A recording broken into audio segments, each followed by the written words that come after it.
dire quoi? Il est 20h12. Rien du tout, voilà, ça veut rien dire. Ça veut rien dire, et c'est juste le moment de commencer à débattre et à déballer toutes nos connaissances en jeux vidéo. Ah, miel. Et ça aussi, ça concerne la psychologie, parce qu'on n'était pas d'accord et on allait commencer à se chauffer entre nous. Se battre réellement. Oui, pas quand on est virtuel. Et pour calmer un petit peu les esprits, on va discuter avec nos amis de Arabia Psy, Shiraz. Non, et Mohamed Francis. Ouais. Et il l'assume totalement. Merci Francis, franchement. Je t'invite chaque semaine. Tu restes chaque semaine. Tu seras un chroniqueur attitré de l'émission. Ce serait un plaisir. En tout cas, voilà, merci d'être venu. Merci à vous. Et on va présenter Arabia Psy. Alors, bonsoir tout le monde, bonsoir chers auditeurs et auditrices. Arabia Psy, c'est un centre de formation qui sont spécialisés dans le monde arabe, on va dire, qui commence à se développer ici en Algérie depuis le mois de novembre. Donc ils sont spécialisés principalement dans trois grands pôles. Premier pôle, c'est le pôle de thérapie. Ensuite, tout ce qui est coaching, formation et préparation mentale dans les entreprises. Et puis un autre pôle qui est le pôle des formations agréées et en fait préparées et passées dans les entreprises, dans tout ce qui est management, ressources humaines et tout ce qui suit. Peut-être je laisse la parole à Mohamed Francis. Merci, bonsoir les auditeurs et auditrices. J'adore le JDD, je vous assure. Il se passe des trucs bizarres, mais on s'en rappellera toute la vie. Dans la carte de visite que va me donner tout à l'heure Francis, il y aura écrit Mohamed Francis. Voilà. Je le mette dès maintenant. Alors, est-ce qu'on dit auditeur, auditrice ou auditrice et auditeur? Il regarde d'elle, pourquoi il regarde ça? Son regard. Ouais, elle va le griffer. Alors, la thérapie, pourquoi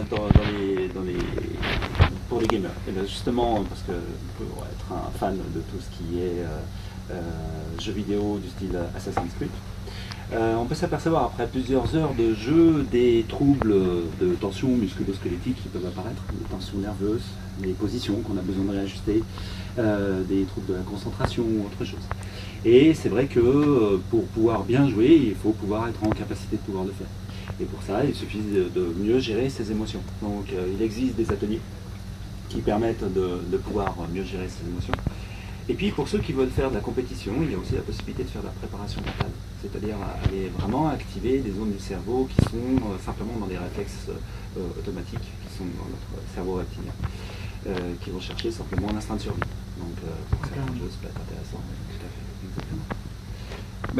Dans un jeu, l'objectif est de gagner, mais forcément de ne pas mourir. Dans plusieurs cas dans le jeu vidéo, c'est de ne pas mourir, de ne pas avoir l'écran redouté par tous, game over. Et c'est surtout ne pas être stressé en jouant, parce que là, la plupart des gamers, c'est quand il prend la console, c'est il faut que je gagne, il faut que je gagne.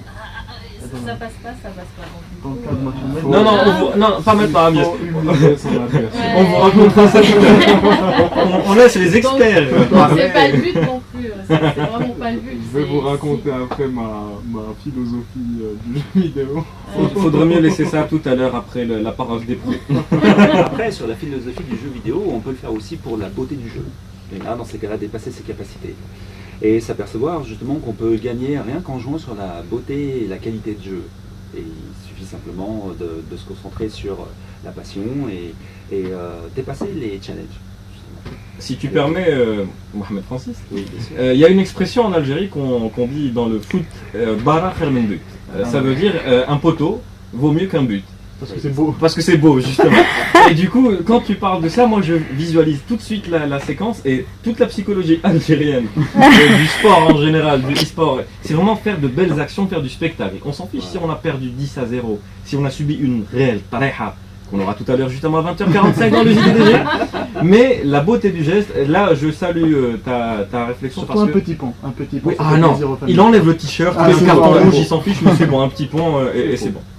Tipo, voilà. Tipo. Ah, tipo. Le vocabulaire tipo. Voilà, streito aussi. Voilà, pour les professionnels. Donc Francis nous disait que justement on peut se baser aussi sur la beauté du jeu, du geste, le spectacle en général. Exactement.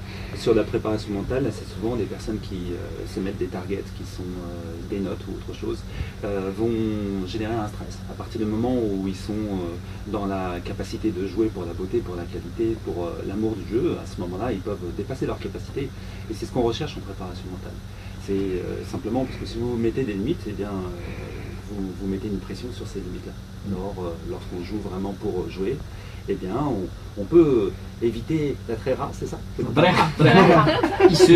Alors c'est bon. C'est bon, ouais. Tu es rentré Francis, tu sors Mohamed.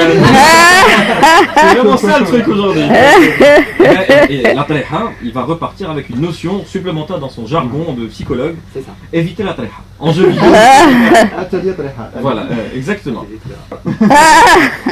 Donc ce que je veux dire, c'est qu'on aimerait réellement avoir une cellule ou alors un département de préparation mentale, parce que c'est indispensable. On a vu, rien qu'en jouant entre nous, on voit que c'est super important de venir avec un état d'esprit préparé.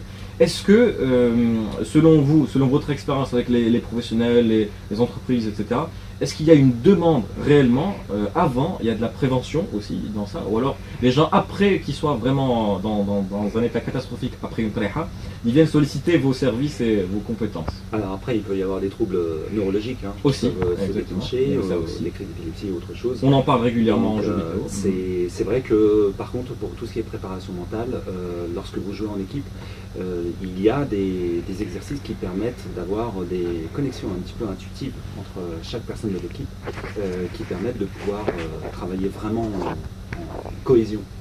Et afin, lorsque vous êtes sur des jeux de compétition, que votre équipe soit plus favorable que les autres.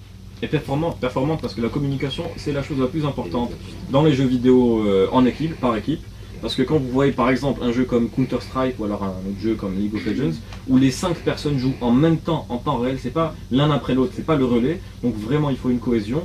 Donc il y a beaucoup de personnes qui se posent la question, est-ce que la préparation mentale joue un rôle dans la performance du e-sport? Maintenant ça devient, depuis toujours d'ailleurs je pense, dans les pays étrangers, c'est une obligation de faire une préparation avant de passer dans une compétition ou quelconque exercice. Il faut vraiment faire une préparation en amont et même avant de passer à faire quelque chose. Donc ici c'est clair que c'est quelque chose de nouveau, je pense que les gens ils ne sont pas encore au courant, où ça commence à se développer, ça commence un petit peu à voir le jour. Ça a été embryonnaire pour l'instant. Voilà. Mais c'est clair qu'il va falloir y penser. Il faut savoir que dans tout sport, dernièrement justement, c'était une préparation mentale sur des équipes de paintball en compétition internationale. Là-dessus, effectivement, sur l'esprit de cohésion, on arrive avec certains exercices à pouvoir avoir des connexions entre les personnes. C'est beaucoup plus d'intuitif, c'est pas simplement une espèce de bande passante où on met un message codé entre les personnes de l'équipe pour pouvoir essayer de définir une stratégie. Non, là c'est vraiment quelque chose où la personne elle va vraiment développer quelque chose qui est de l'ordre de l'intuitif. Et en même temps, si elle arrive à gérer ses émotions, si elle arrive à retirer le stress ou autre chose, parce que de temps en temps on peut être aussi dans des positions pas forcément très favorables, eh bien on peut remonter des points, on peut justement... je vois des sourires qui se mettent sur le visage. Je ne dirais rien pour l'instant. Il y a des tréhas qu'on peut éviter. On peut éviter ça. Alors en fait, il y a une question que je me pose régulièrement et que j'aimerais que vous nous partagiez votre expérience par rapport à ça. Est-ce que les coachs doivent être aussi quelque part des préparateurs de l'aspect mental et physique? Ce sont deux choses qui sont complètement différentes. Un coach va pouvoir mettre en exergue un petit peu les capacités de la personne. La préparation mentale, c'est dépasser les capacités. C'est exactement ce qu'on fait lorsque vous avez par exemple un sportif de compétition internationale. Généralement, ils font à peu près le même nombre d'heures d'entraînement par semaine, ils ont à peu près les mêmes types d'entraîneurs, ils ont des coachs, etc. Qu'est-ce qui va faire la différence entre l'un et un autre? Ça va être simplement parce qu'il y en a un qui va surpasser ses capacités physiques Le but, c'est d'aller dépasser les limites du corps et de tolérance. C'est mental aussi. Donc c'est complètement dans le mental, voilà. Non, pas le fromage, non, pas. Parce qu'on parle de tariha et mental, non, Ouais. franchement. C'est comme dans tout sport, du coup. J'allais dire, surtout dans les sports individuels, on prend le tennis par exemple, ou la natation, ou je sais pas quel autre sport individuel, où vous avez, ils peuvent être vraiment de la même capacité, gabarit, physique, etc. Mais c'est toujours le mental qui fait la différence. Tout à fait. Surtout quand on est, voilà. Les jeux d'échecs, c'est un jeu mental et les filles ils font vraiment des préparations mentales avant des semaines et des fois c'est des années avant. Parce qu'il y a les Donc, stratégies, oui. etc. Mais Ça si, chauffe là-dedans. voilà, exactement. Donc, Si pendant la partie il se passe un truc, comment gérer la situation? Donc c'était par rapport à ça la question que je posais, que je me posais depuis longtemps. Donc si on veut vraiment constituer des équipes de e-sport, il faut un coach et un préparateur mental. Très bien. Donc c'est indispensable qu'il y ait les deux séparés. Voilà. En cohésion. En cohésion, bien évidemment. Voilà, bien évidemment. Donc en tout cas, je suis sûr qu'on fera appel à vous pour les préparations parce que c'est en cours. C'est franchement, tous ceux qui viennent au JDDG, c'est bon. On va pas dire devant tout le monde, il y a Mohamed Francis qui va venir nous coacher, mais ce serait un honneur. Justement, il faut le Oui, dire. ce serait un honneur pour nous. Il nous évitera plein de tariha. En tout cas, je crois qu'on a bien compris la sphère autour de la psychologie, autour du jeu vidéo, à le comportement justement par rapport comment gérer. Mohamed voulait parler de l'anecdote justement. On en parle maintenant. À quel âge? Genre tu as déjà oublié. Oui, la tariha elle fait mal. T'as oublié.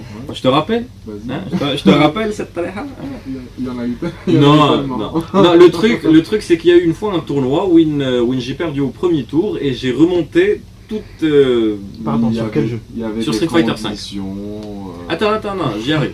Moi, il avait gagné, il était en finale, il attendait que son finaliste arrive. Voilà, il était à l'aise, il était détendu. Justement, on parle de l'état mental de la personne.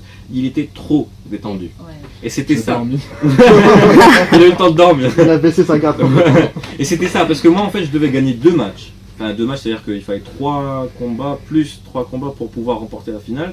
Du coup, la première partie de la finale, je l'ai gagné 3-0. La deuxième partie, il s'est réveillé. Donc c'était par rapport à ça que je voulais... On a raconté l'anecdote aussi par rapport à ce détail. Si on est trop détendu, est-ce que c'est un problème ou On voilà. peut se déconcentrer, on peut effectivement perdre en efficacité. Il faut savoir en fait gérer ses capacités tout le long de la partie pour être sûr et certain de laisser aucune place au doute, doute. à la peur ou éventuellement à des zones de faiblesse. Donc, ça se Shiraz, prépare. hein, oui. Je suis Tout à fait d'accord. oui, Tout- entièrement d'accord. Tout pour éviter la tariha, en tout cas. En tout cas, je suis content parce que toutes les personnes ici présentes veulent nous éviter cette tariha. Non, mais Pourquoi tu effectivement, souris en me la regardant personne, elle est vraiment. Je vais te battre. Soit Ah. elle est tendue, soit détendue. Dans les deux cas, elle peut rien faire. Exactement. Donc il La faut trouver le tariha, juste elle va milieu. l'avoir, Voilà. Il faut trouver le juste milieu. Exactement. Et, Et, donc, pour cela, il faut vraiment se préparer à l'avance. Il faut se connaître aussi, il faut connaître ses limites, et comme disait tout à l'heure très bien Francis, Mohamed, excusez-moi, voilà, il faut repousser les limites, parce qu'il faut d'abord connaître ses limites, ensuite il faut les repousser. Ouais, tout à fait. Et ben c'est du bon, hein, c'est tout bon, on a appris plein de choses avec vous, merci beaucoup.